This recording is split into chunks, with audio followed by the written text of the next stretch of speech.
comment colorer ses dessins. Je viens juste de lire le titre en vrai. À l'époque, j'ai eu des rendus très explosés, des choix de couleurs encore plus explosés. Et si tu penses que c'est le cas de tes propres illus en ce moment, t'inquiète pas, on va tout corriger aujourd'hui normalement. Dans cette vidéo, je vais te montrer mon processus que j'utilise encore actuellement pour colorer toutes mes illus. Normalement, je t'ai tout simplifié au maximum pour que dès que tu ressortes de la vidéo, tu puisses tout appliquer direct. Et on est parti tout de suite. Oh putain, je me suis chié dessus. Ok, cette technique, je tiens à le préciser, mais elle est valable pour littéralement tous les styles de dessin qui existent, que tu fasses du manga, du cartoon, du semi-réaliste, ça va marcher, c'est juste qu'il faudra faire des variantes dans cette technique, mais t'inquiète pas, je vais essayer de t'expliquer tout ça au fur et à mesure du process. Bon déjà, avant de te faire la vraie démo que t'as sûrement vue sur la miniature, je vais d'abord t'expliquer ça avec des boules. Pour la première étape, il s'agira des aplats de couleurs, comment trouver ces aplats de couleurs, comment faire en sorte que la couleur corresponde à la référence, parce que oui, juste après on utilisera des références, comment faire en sorte que les couleurs soient cohérentes, pas dégueulasses, tout ça, ça va être l'étape 1. Pour l'étape 2 juste ici, ce sera les aplats des ombres cette fois-ci. Tu vas voir, petit à petit, on va partir du plus grand jusqu'au plus petit, jusqu'au encore plus petit, on va vraiment essayer de détailler au fur et à mesure du process, mais pour le moment, on reste sur le général, c'est-à-dire les ombres en termes d'aplats. On va voir évidemment comment choisir les couleurs de ces ombres, comment les placer sur l'illu, ensuite le fait de smooth les ombres, et en dernière étape juste ici, les détails, et je te montrerai ce qu'il faut rajouter, où il faut le rajouter, etc.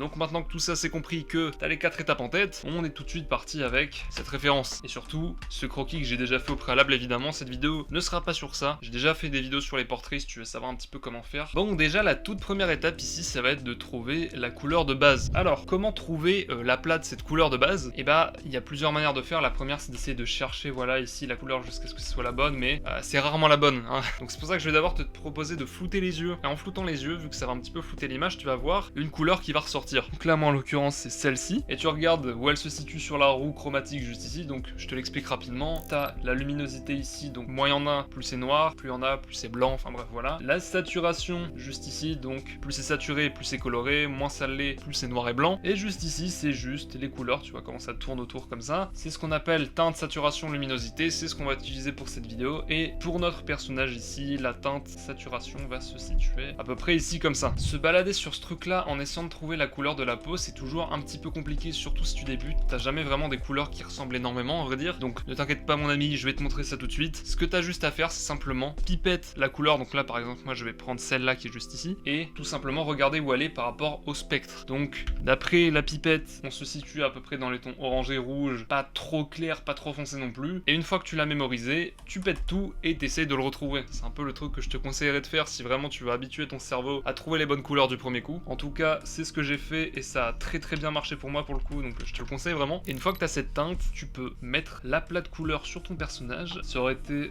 bien plus vite au lasso, je sais pas pourquoi j'ai fait ça, je suis pas forcément très smart. Maintenant que cet aplat est placé, on va pouvoir du coup rajouter d'autres aplats parce que il y a les cheveux et les vêtements aussi à rajouter sur cette référence. Même méthode, hein, encore une fois, pour les cheveux, tu peux la pipette et regarder ici à peu près à quoi ça correspond. Tu pètes tout et après, bah d'essayer de la retrouver comme tu peux. Pareil, hein, je te conseille de toujours prendre la couleur claire en aplat de base. Il n'y a pas de raison logique à ça, c'est juste que moi je fais toujours à peu près ça, mais tu peux prendre l'ombre, hein, ça marche aussi bien. Mais vu que là ici la couleur dominante principalement pour la peau c'est la lumière, bah je t'invite à sélectionner ça. Pour le vêtement on va prendre une espèce de blanc comme ça, voilà. Et flemme de faire tous les petits carreaux, hein, j'espère que tu seras indulgent. Donc maintenant que ça c'est fait, on va pouvoir passer aux ombres. Pour trouver la teinte de l'ombre c'est exactement la même chose, essayer de pipette la couleur juste ici, voir où elle correspond à peu près ici, c'est toujours à peu près la même chose. Et une fois que tu as cette ombre, essaye de trouver ce qu'on appelle une zone d'ombre. Alors je vais t'expliquer tout ça, où va être cette fameuse zone d'ombre sur notre référence juste ici, donc je vais te le montrer. Pour la trouver, en fait, il faut que tu floutes les yeux encore une fois et que tu essayes de trouver la délimitation un peu partout sur le visage. Donc là, ici, en l'occurrence, ça sera ça. Et voilà, tu vois, cette zone, ça va vraiment être notre zone d'ombre. Et cette zone, sache que si tu arrives à correctement la reporter sur ton dessin, normalement, ton rendering est quasiment réussi, sache-le. Donc c'est ce qu'on va faire ici. On va sélectionner notre couleur d'ombre et on va commencer à la placer. On essaie de faire en sorte que ce soit le plus fidèle possible par rapport à la référence, hein, évidemment. Et je crois qu'on est bon. Une fois qu'on a rajouté la première couche de détail juste ici, on va aller de plus en plus détaillé et cette fois-ci on va rajouter de la profondeur dans ces ombres. Comment on va faire ça? On va juste prendre notre ombre de base ici et on va en rajouter, voilà, à certains endroits de l'image, donc notamment le coin du nez juste ici comme ça, autour de l'œil juste ici comme ça, sous l'oreille, et voilà. Une fois que ce détail a été rajouté, là tu peux constater que ça ressemble pas à grand chose pour le moment sur la ref, et c'est à partir de maintenant justement que ça commence à ressembler à quelque chose, parce qu'on va tout smooth, enfin pas tout, je vais t'expliquer. Il va falloir faire la différence entre trois types de edge. On va avoir avoir les hard edge, donc un côté net, précis, qui ne bouge pas. On va avoir les smooth edge, donc elles sont très smooth, tu vois. Et entre les deux, tu vas avoir les semi-smooth, on va appeler ça comme ça. Tu vois, elles sont dans une espèce d'entre-deux entre le net et le flou. Donc voilà, c'est ces trois types d'edge qu'il va falloir repérer sur la référence pour le rendering. Ici, cette zone, tu peux constater qu'elle est smooth, donc on peut la smooth juste ici. Cette zone, on a juste à la smooth un tout petit peu. Le nez ici, un petit peu. Par contre ici, on peut y aller un peu plus fort. Et là, on reste assez net. Ici, ça reste très très net, donc on n'y touche pas. La lèvre, pareil. Le menton, par contre, ça, on va le smooth. Les ombres de profondeur, là, qu'on a rajoutées, on va vraiment, elles, quasiment toutes les smooth, parce qu'elles sont censées juste se fondre un petit peu dans le décor et être assez discrètes. Et voilà ce que ça donne. Donc là, tu vois tout de suite que ça commence déjà à avoir un peu plus de gueule. Tant qu'on est sur les ombres, on va également les rajouter, du coup, sur les éléments autres que le corps, donc notamment sur les cheveux juste ici. Donc on peut les rajouter juste ici comme ça. N'ayez pas peur de faire trop foncé ou au contraire trop clair. Vaut mieux se retrouver à la fin avec un dessin qui soit trop foncé, trop contrasté, trop saturé. On a une espèce de bleu un peu désaturé pour l'ombre juste ici. Et on smooth encore une fois les zones assez importantes ici. Voilà. Et même processus, hein. On rajoute un petit peu de profondeur dans les endroits où il faut. Donc là, juste en dessous du t-shirt ici, on peut voir qu'il y en a vraiment pas mal. Donc on smooth. Pareil, juste en dessous là comme ça, on voit qu'il y en a pas mal aussi. Et voilà, maintenant qu'on a touché à l'ombre et qu'on en a terminé avec ça, il va nous rester forcément le seul truc qu'on n'a pas encore touché, c'est la lumière. Parce que quand on enlève l'ombre, il n'y a aucune variante dans la lumière littéralement. Donc on va pouvoir commencer à faire le même processus, que cette fois-ci ça sera pour la lumière. Sur la référence, tu peux constater qu'ici, ici ou même sur le nez, il y a des reflets, des zones qui sont beaucoup plus claires que d'autres. Et c'est elles du coup qu'on va essayer de capter et de replacer sur notre île juste ici. Donc on va partir de la couleur de base, l'éclaircir un peu, la rajouter un peu vers les tons jaunes comme ça. Et ça me paraît pas mal tout ça. On va la rajouter sur les zones où il y a besoin, donc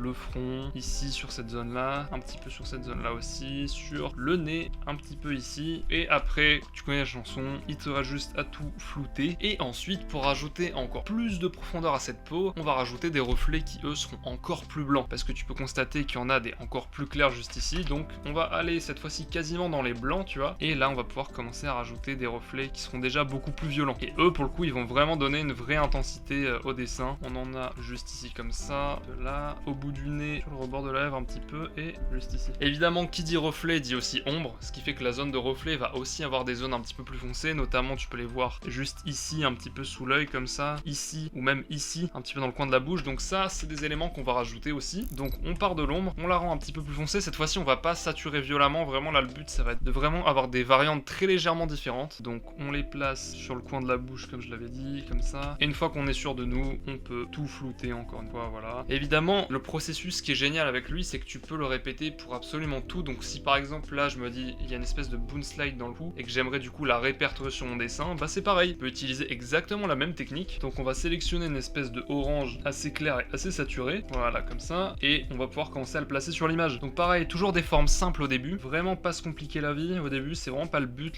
c'est toujours de partir de formes simples et de après seulement commencer à détailler un petit peu plus. Hop, sous le nez, juste ici, un petit peu dans les zones des paupières comme ça, et une fois qu'on est sûr de soi, qu'on les a placés au bon endroit, là seulement on peut commencer à tout smooth un maximum. Et voilà, on a notre rendering qui est fini, donc là évidemment pour la fin tu peux rajouter un petit peu tous les petits détails qui restent, donc les yeux, les sourcils, etc. Mais je pense que tu as compris un peu le principe de ce rendering. De toute façon, tu t'en rendras compte par toi-même, il marche sur absolument toutes les surfaces, tout ce que tu veux. Et voilà, si tu pousses un petit peu plus dans les détails, ça te donne ça juste ici comme ça, donc la preuve que tu peux vraiment tout pousser dans les détails. Enfin bref, j'espère que cette petite vidéo t'a plu. Encore une fois, n'hésite pas à soutenir la chaîne en likant, en t'abonnant, connais un petit peu la chanson maintenant. Et sur ce, je te dis à la prochaine pour une nouvelle vidéo. Allez, zoubi!